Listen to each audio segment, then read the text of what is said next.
Family drama is a very prevalent issue in our society, and I wanted to provide 3 different tips as to how to resolve issues within the family and family drama. The first tip for resolving family drama would be communication. It's essential that you're able to communicate effectively to one another, but that's going to require a few different steps. So one of the steps would be to create the environment, meaning that you'll be in a place where there's not a lot of noise, it's a calm lighting, it's the right time of the day for everybody, so you are not distracted by your phone or screen or children running around, for example, and inviting the other person for that conversation.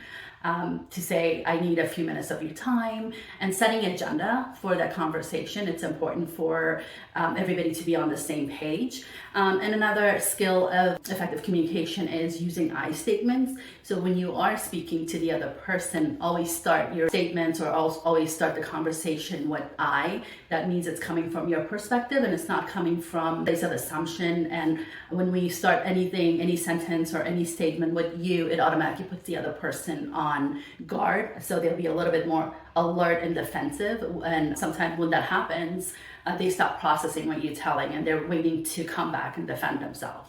So setting the environment, using I statements for effective communication, and setting an agenda. The second tip for resolving family drama is setting boundaries. So it's gonna involve some practice in doing a self-assessment of what are your boundaries. Are there boundaries that are being crossed by the other person? Are there certain boundaries that maybe you're not respecting or understanding? So clarifying boundaries as to space, time, resources, and language. That's all very important to communicate with each other, because a lot of times drama is due to lack of boundaries and not being able to communicate, follow through, and respect each other's boundaries. And it is gonna require you to be consistent and firm with those boundaries. They don't have to be really rigid, but they also can't be porous and inconsistent. So setting boundaries as to time boundaries, right? When you're available for that family member to talk about something.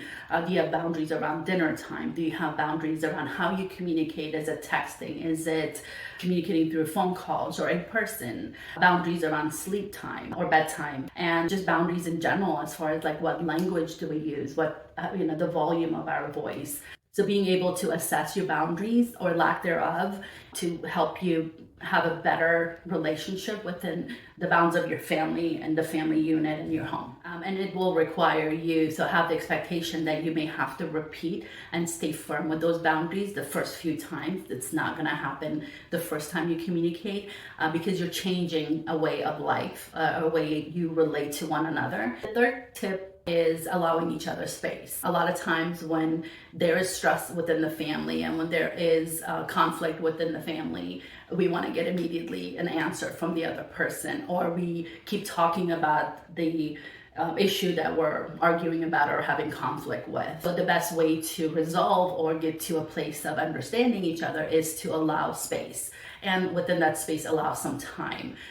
So pausing during arguments when you know that you're going in circles with the other person on that particular issue is a good time to just pause and say, can we come back to this in a half hour? Can we come back to this tomorrow? And then follow through with what you say and the time that you allow the other person to cool themselves down and regulate themselves. And same thing for you is to help you get to a place where you can process information, and that space and the time that you allow each other to do that is going to be really effective in having a conversation, a discussion, rather than having an argument with the other person or your family member. So allow yourself the space to be mindful and assess your expectation and come in with the communication, regulated with the communication skills to be able to resolve those issues with your family member.